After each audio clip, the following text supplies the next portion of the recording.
होली के त्योहार के पूर्व सुल्तानपुर पहुंचे सुभाषपा प्रमुख व जिले के प्रभारी मंत्री ओम प्रकाश राजभर ने आला अधिकारियों के साथ पीडब्ल्यूडी गेस्ट हाउस में विकास कार्यों की समीक्षा बैठक की। भाजपा संगठन के नेताओं व विधानसभा सदस्यों से मुलाकात कर उनके साथ विकास कार्यों में आने वाली अड़चनों को साझा किया। वहीं सुभाषपा संगठन के पदाधिकारियों से मुलाकात कर संगठन को पंचायत चुनाव के पूर्व और मजबूत बनाने के निर्देश दिए।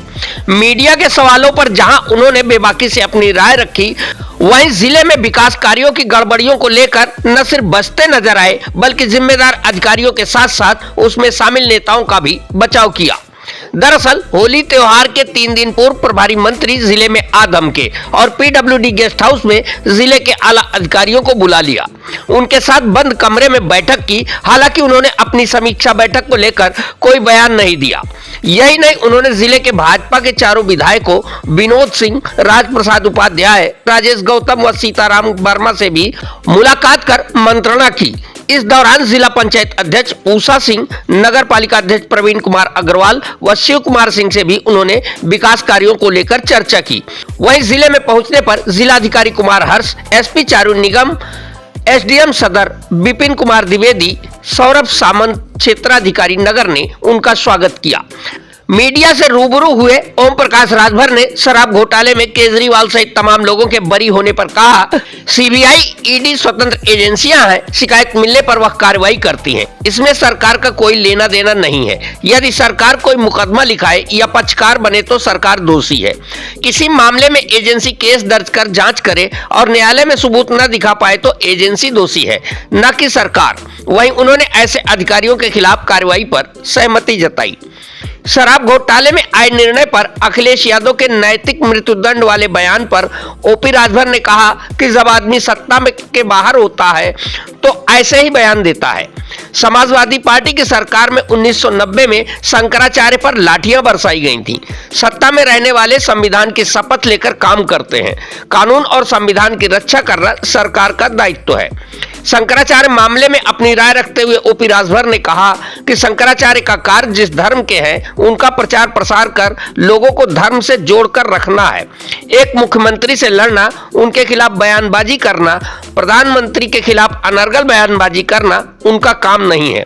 जैसे हम नेता हैं, हमें नेतागिरी करनी चाहिए।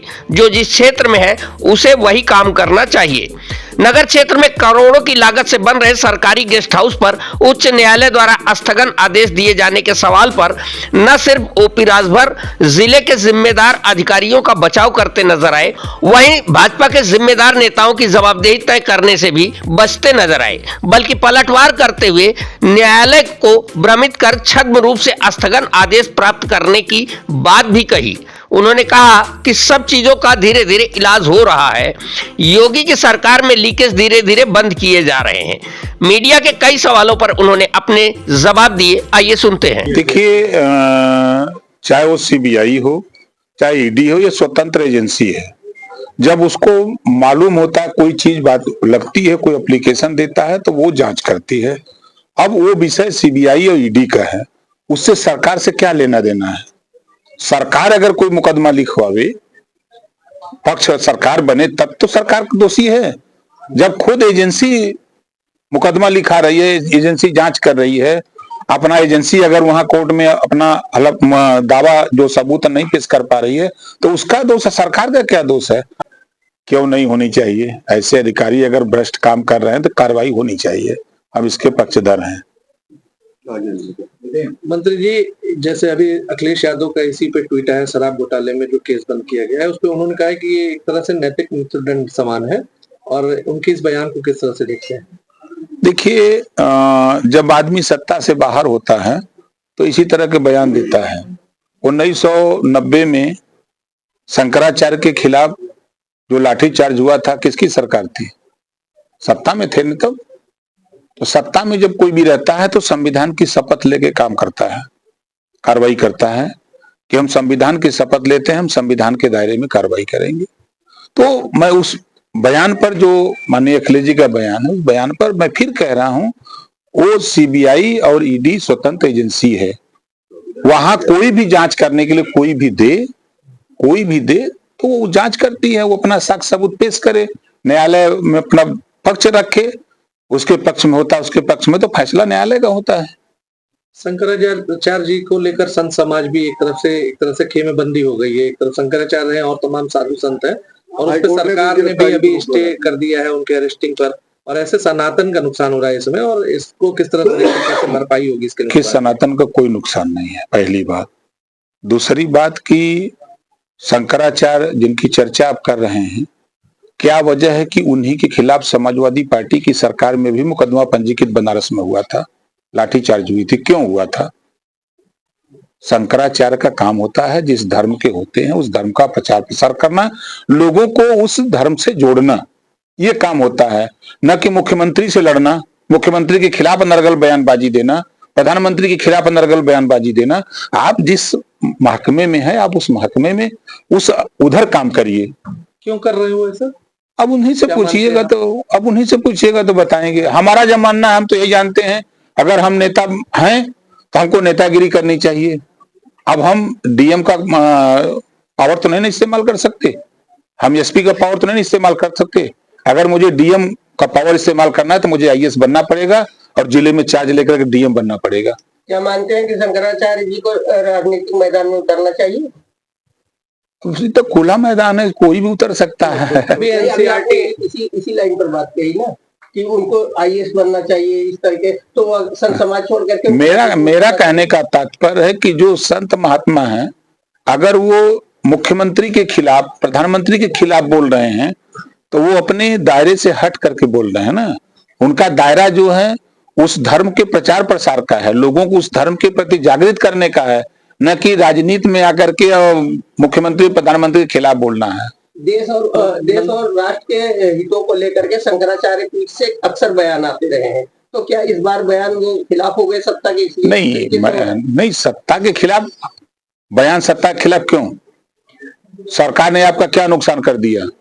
आप कानून अपने हाथ में लेंगे तो कानून अपना काम करेगा। काकपात्री महाराज जो है गौसेवा को लेकर के जब इंदिरा गांधी के टाइम पे चढ़े थे तो उस समय इस चीज को जस्टिफाई किया गया, और आज इस तरीके से सत्ता द्वारा इनॉग्रेट किया जा रहा है, तो क्या कहना? 1990 में जब क्यों किया गया था? बनारस में एफआईआर क्यों हुआ था? हम मान लेते हैं कि इस बार उनके खिलाफ कार्रवाई गलत हुई। 1990 में क्यों हुआ? समाजवादी पार्टी की सरकार थी, एफआईआर हुआ, लाठीचार्ज हुआ था बनारस में, मालूम है ना? क्यों उन्हीं के खिलाफ होता है? और भी तो शंकराचार्य हैं। 2015 में प्रधानमंत्री नरेंद्र मोदी के रहते हुए उस समय गणेश पूजा के विसर्जन को रोका गया था शासन ने, इसको लेकर के सपा ने कहा था और उसको लेकर के अखिलेश यादव ने माफी मांगी थी जाकर के शंकराचार्य से। क्या आप मानते हैं वर्तमान सरकार भी माफी मांगेगी? क्यों माफी मांगेगी? क्यों माफी मांगेगी? सरकार का क्या रोल है उसमें? आया कि बाप बेटवा दोनों देते लंच आए, कुछ भी बोलते रहते। देखिए, सपा का बयान देने वाला साथी जो बयान दिया है उससे भी वो आगे है। जी, एनसीईआरटी बोर्ड में अभी एक कक्षा 8 में सामाजिक विज्ञान के विषय में जोड़ा गया है न्यायपालिका में भ्रष्टाचार। इसको लेकर सुप्रीम कोर्ट ने टिप्पणी की है और अभी यूजीसी भी था। क्या लग रहा है कि एक माहौल बनाया जा रहा है सरकार या जो है केंद्र सरकार या प्रदेश सरकार के लिए? नहीं, ऐसा कुछ नहीं है। केंद्र और प्रदेश सरकार के यूजीसी को लेकर मामला न्यायालय में विचाराधीन है, तो उसमें कौन सा माहौल बनाया जाएगा? नहीं, जो न्यायपालिका में भ्रष्टाचार को विषय को नहीं, जो कांग्रेस के नेता ने जो बयान दिया है, तो कांग्रेस के नेता ने बयान दिया है तो उनके बयान को ही मान लिया जाए कि सही है। कुछ जांच होगी, जांच में अगर वो बात सही है तब ना कोई बात होगी कि किसी के बयान को ही साक्ष्य मान लिया जाए। पंचायत चुनाव को लेकर क्या स्थिति है आपका? अपने बयान पे अभी भी अडिग है, समय पर होगा? देखिए, मत पत्र छप करके जिले में पहुंचा दिए गए हैं। 15 अप्रैल को मतदाता सूची का प्रकाशन होने जा रहा है। जो भ्रम की स्थिति लोगों में है, एसआईआर का काम चल रहा है, सारे अधिकारी उसमें लगे हैं। उसके साथ साथ परीक्षा चल रही है बोर्ड की, जनगणना सामने है, इसको लेके लोगों को भ्रम है। चुनाव समय पर होगा। अच्छा, ये बताइए, हम आपकी बात मान लें 46,000 भर्ती हुआ तो बेरोजगारी खत्म हो जाएगी? नहीं, जैसे जो बच्चे टीईटी क्वालिफाई हैं, जो इनके पास डिग्रियां हैं, नहीं, देखिए, शिक्षक भर्ती का इंतजार कर रहे हैं। सरकार की मंशा है बेहतर शिक्षा गरीबों तक पहुंचे। उसके लिए सरकार की पहल जरा देखिए, अच्छी भी बात देखिए। अटल आवासीय विद्यालय, जो मजदूरों के बच्चे हैं, गरीबों के बच्चे हैं, उसमें जाकर के आवासीय बने हैं सभी 18 मंडल में, वो सभी जिले में खोलने की तैयारी हो रही है। उसको हर ब्लॉक में ले जाने की तैयारी हो रही है। मुख्यमंत्री के नाम से विद्यालय हर ब्लॉक में 2 खोले जा रहे हैं। उसको न्याय पंचायत स्तर पर ले जाकर के बेहतर शिक्षा, जो लोग कह रहे हैं कि प्राइमरी में बेहतर शिक्षा नहीं है, उसको बेहतर बनाने के लिए सरकार एकदम कटिबद्ध है। तो प्रयास ये हो रहा है कि बेहतर शिक्षा कैसे हो। तो जब ये चीजें जब आगे बढ़ेंगी तो हमको जरूरत नहीं पड़ेगी, जो हमारे साथी बीएड किए हैं, एमएड किए हैं, क्या तो इनकी जरूरत पड़ेगी हमें ना। तो हम लोग तो प्रयास है सरकार का कि शायद पहली बार आप देखे होंगे कि 1 डिस्ट्रिक्ट 1 प्रोडक्ट, कि जिले में हम आपको कारोबार दे रहे हैं, रोजगार मेले लग रहे हैं। भाई 25 करोड़ आबादी में सबको सरकारी नौकरी नहीं मिल सकती, लेकिन हम जो रोजगार करना चाहे उनको हम रोजगार दे सकते हैं। सरकार ने उसके लिए व्यवस्था बनाई कि जो नौजवान रोजगार करना चाहता है हम उसको 5 लाख रुपया बिना गारंटी का और बिना ब्याज का हम 5 लाख दे रहे हैं। आज लाखों नौजवान उसका लाभ उठा रहे हैं। तो सरकार की मंशा है कि हर हाथ को काम मिले, हर खेत को पानी, ये प्रयास सरकार का है। अखिलेश यादव जी कल लगातार बयान आ रहा है 100 विधायक लेके आइए मुख्यमंत्री बना देंगे। हम मत मिलते ना कहा बाबू होता तो वो 2 कोड़ी लेता है। मंत्री जी, अभी समीक्षा बैठक भी आपकी हुई जिले के लाइन ऑर्डर को लेकर, विकास योजनाओं को लेकर, तो क्या रहा जो है? देखिए हर महीने ये बैठक होती है और जो हमारे जनप्रतिनिधि हैं, जो हमारे जिलाध्यक्ष हैं, लोगों से बातचीत होती है। जो कोई कहीं दिक्कत परेशानी रहती है तो उस अधिकारी रहते हैं, उनको बताया जाता है कि ये चीजें इस महीने में दिक्कत हुई, इसको ठीक करिए। चीनी मिल पर भी कोई चर्चा हुई? हाँ, निश्चित चर्चा हुई। चीनी मिल पर लिख करके हमारे पिछली मीटिंग में चर्चा हुई थी, लिख करके लोगों ने दिया है। अब कल मैं सीएम साहब से मिलूंगा तो उनको ये सौंपूंगा कि भाई वहाँ के किसानों की, वहाँ सुल्तानपुर के जिले की सबसे बड़ी डिमांड है, इसको पूरा करिए। और एक नई बीमारी पैदा की है कि विकास के लिए देखिए वहाँ आपका डाक बंगला बन रहा है, कोई जाके स्टे ले लिया।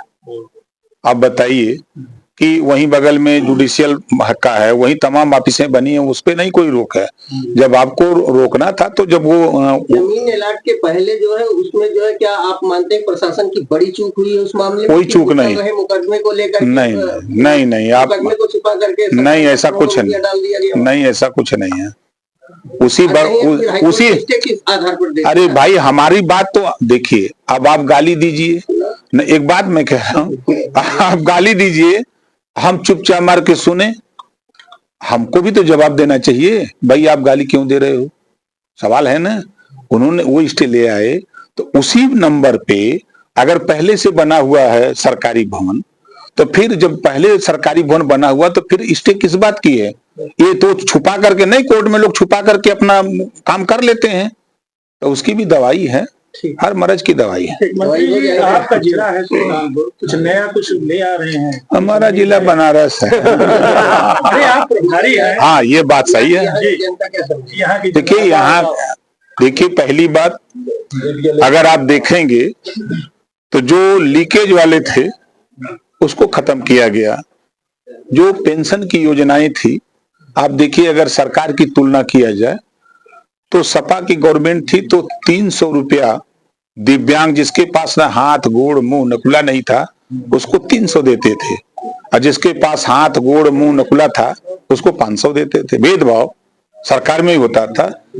पिछली सरकार में जब मुझे चार्ज मिला तो मिलते ही जब मैंने अध्ययन किया तो मैंने मुख्यमंत्री से कहा कि ये भेदभाव है, कम से कम सबको बराबर 500 करिए। हम तो डिमांड किए थे 1500, लेकिन आज 1000 रुपया पेंशन, चाहे वो वृद्धा पेंशन हो, चाहे दिव्यांग पेंशन हो, किसान पेंशन हो, सब 1000 और सीधे खाते से खाते। अब बीच में जो बिचौलिया लीकेज वाले थे, बिचवा में घींच लेते थे थोड़ा, अब वो रुक गया। ये लाभ पूरे प्रदेश को 25 करोड़ आबादी में जो भी पेंशन के हकदार हैं उनको इसका लाभ मिल रहा है। किसानों को जो किसान सम्मान निधि सीधे सरकार के खाते से खाते तक जा रहा है। सरकार का प्रयास हो रहा है कि जो लीकेज होते थे उसको रोका जाए, तो थोड़ा पानी आगे बढ़े।